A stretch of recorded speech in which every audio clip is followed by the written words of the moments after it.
Hello, everybody. Welcome back to my channel. I'm your English coach, Dr. Shruti Soni. So, today we will be discussing some of the daily English idioms and phrases which are extremely important, right?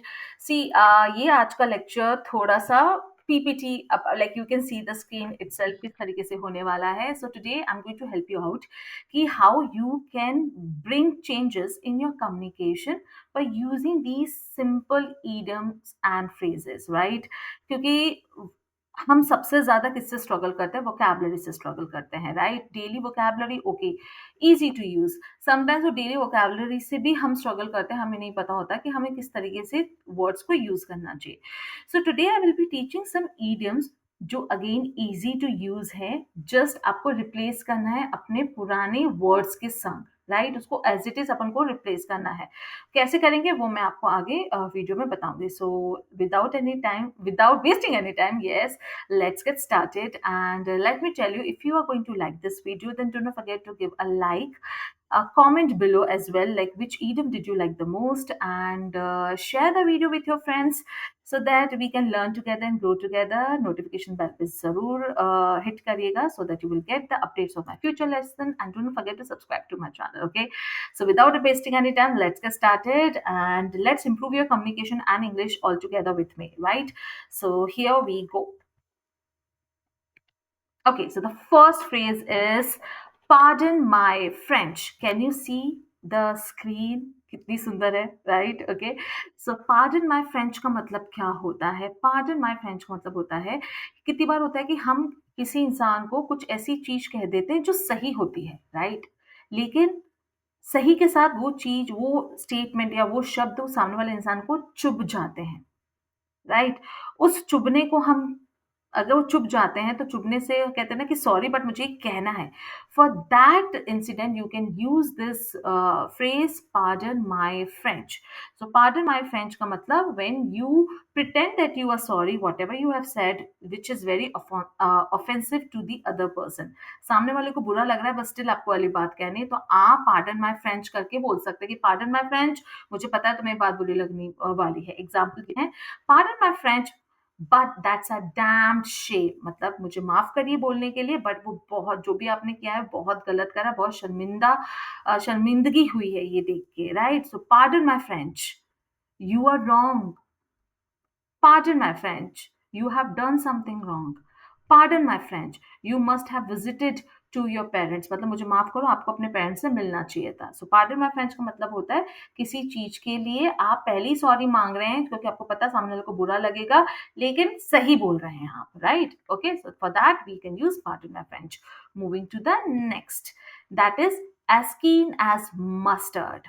Okay, so as keen, keen का मतलब होता है जिज्ञासा, किसी चीज को जाना।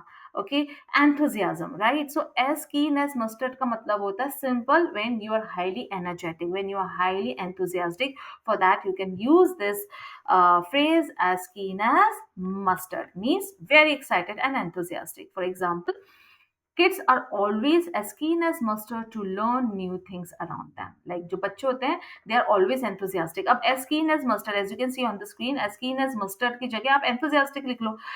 Kids are always enthusiastic to learn, उस enthusiastic की जगह मैंने क्या लिख लिया? as keen as mustard। तो ज्यादा कुछ नहीं हुआ, बस आपको रिप्लेस करना सीखना है। तो आप कैसे कैसे लर्न कर सकते हैं कि वो जो वर्ड इटसेल्फ है, फॉर एग्जांपल एक्साइटेड, एनर्जेटिक आपको यूज करना है। So I am very excited. Okay, so excited की जगह आपको यूज कर लो as keen as mustard. I am as keen as mustard. Okay, if you like you can also frame some sentence in the comment section below जिससे कि आपको बिल्कुल याद हो जाएगा, right? Now we are moving to the next phrase which is poker face. Poker face का मतलब होता है no emotion. When you talk with no emotion, there is no, like, can you say emotional less face? That is poker face. I know हम काफी लोगों से surrounded होते हैं, मतलब वो खुश होंगे तो भी एक ही तरह का एक्सप्रेशन होगा, दुखी होंगे तो भी एक तरह का एक्सप्रेशन होगा, मतलब इमोशन लेस फेस जो होता है, a face that shows no emotion. Example, comedians can tell jokes with a poker face, like Mister Bean. Mister Bean को देखिए आप, मतलब पोकर फेस के संग वो जोक्स कह सकते हैं, like that is also an art. My friend always has a poker face in all the situations, right? इस तरीके के भी आप सेंटेंसेस फ्रेम कर सकते हैं। सो अच्छा लग रहा है? Easy to learn, right? Visualisation भी मैंने यहाँ पे रखा है पिक्चराइजेशन, सो आपको थोड़ा सा you will feel connected. Okay, so अब तक मुझे बताइए कि विच idiom did you like the most? Now we are moving ahead. Oh, at the drop of a hat, at the drop of a hat. तो टोपी है, हैट है, छोड़ दिया। तो जब छोड़ा तो एकदम से धड़ाम से नीचे गिरा, राइट? सो धड़ाम से एकदम अचानक। सो अचानक को इंग्लिश में क्या बोलते हैं? Sudden, all of sudden. So at the drop of a head means sudden, instantly, बिना हेजिटेशन के, ऑल ऑफ सडन कोई चीज होती है, right? So without any hesitation या instantly, at the moment, at the drop of a hat, एकदम से हो गया वो काम। तो उसके लिए हम ये फ्रेज यूज कर सकें। Example, you can't just resign at the drop of a hat, मतलब ऐसे रिजाइन नहीं कर सकते, आपको थोड़ा सोचिए समझिए क्या सही है क्या गलत है, and then resign. So do not resign at the drop of a head. Drop of a head मतलब विदाउट थिंकिंग, बिना किसी हेजिटेशन के, इंस्टेंटली आप मत छोड़ो job. Okay, moving to the next, heart in mouth. Heart in mouth का मतलब क्या होता है? समझ है? हार्ट मतलब दिल, माउथ मीन्स मुंह। मतलब ये नहीं कि दिल मुंह में आ गया, मतलब इसका मतलब होता है कि जब बहुत ज्यादा आपको नर्वसनेस फील होती है, आपको डर लगता है किसी चीज के लिए, तो आप बोल सकते हैं you know I am very nervous. आप ये बोलते हैं ना, तो आप बोल दो my heart is in my mouth. मेरा जो दिल है, मतलब कलेजे जो मेरा कलेजा मेरे मुंह में आ गया, ऐसे बोलते हैं ना मम्मी लोग काफी, इफ यू हैव लाइक सुना होगा घर में, right? Okay, for example, her heart was in her mouth while she was watching the horror। अब देखो इसमें क्या है, फ्रेज है ये, राइट? अब फ्रेज जब भी होता है ना, उसमें हम थोड़ी सी छेड़खानी कर सकते हैं। कैसे छेड़खानी कर सकते हैं? आप जैसे सेंटेंस में देखोगे, फ्रेज तो है हार्ट इन माउथ। ओके, अब जिसका हार्ट होगा, जिसका दिल होगा, वो उसी का दिल, कलेजा उसके मुंह में होगा, ठीक है? तो जो भी इंसान है, उस इंसान का नाम या उसका प्रोनाउन यूज करो। तो यहाँ पे मैंने प्रोनाउन यूज करा है हर। ओके, हर हार्ट, हार्ट से पहले वो प्रोनाउन या सब्जेक्ट आएगा, नाउन आएगा, फिर माउथ से पहले उसका प्रोनाउन आएगा। For example, her heart was in her mouth, ठीक है ना? तो इसमें साथ में वॉज इज, मतलब जो भी वर्ब है वो आपको लगाना पड़ेगा। अब जैसे मैंने हर की जगह मैं बोलूं राम, राम ले लेती हूँ। Ram, Ram's heart, apostrophe S आएगा, Ram's heart was in his mouth. Did you get it? Ram use करा तो हर की जगह मैंने हिज यूज कर लिया, right? Okay, so we are moving to the next phrase which is wet blanket. Wet blanket का मतलब क्या होता है? गीला ब्लैंकेट नहीं, गीला ब्लैंकेट नहीं होता। इसका मतलब होता है वो इंसान जो हमेशा दूसरों के मजे को बर्बाद कर देता है। A person spoils other people's fun by failing to join with और by disapproving of their activities. तो किस तरीके से वो करते हैं कि मतलब कोई प्लान बना, चल भाई आज पिक्चर देखने जाते हैं, चल भाई आज घूमने जाते हैं, और आप हैं, आप हमेशा या मना कर दोगे, या फिर ना क्या कहते हैं, आप कोई ना कोई बहाना लगा दोगे, या आप बोलो कि हाँ मैं आऊंगा, लेकिन आप नहीं आओगे।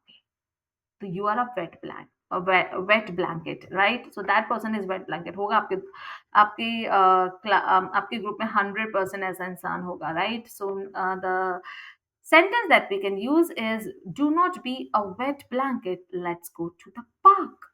वेट ब्लैंकेट मत बनो, मतलब हमेशा रोते मत रहो, हमेशा ना दूसरों के प्लान को मतलब स्पॉइल मत करो। Let's go to the park, फटाफट पार्क में चलो। So you can share this idiom with your friend, you can tag your friend as well in the comment section below. Now we are moving to the last phrase which is apples and oranges. Apples and oranges मतलब खाना नहीं है, इसका मतलब होता है बिल्कुल दो अलग लोग, दो अलग चीजें, दो अलग लोग। That is apples and oranges. Like we are different, we are apples and oranges, ऐसे बोल सकते हो, राइट? सी द डिफरेंस कितना अच्छा लग रहा है। So talking about a current book and a previous best seller is like comparing apples and oranges. अगर मैं उसकी करंट बुक की बात करूं और जो प्रीवियस बुक उसने जो लिखी थी उसकी बात करूं, तो इसका मतलब है कि मैं कंपेयर कर रहा हूँ एप्पल्स और ऑरेंजेस को।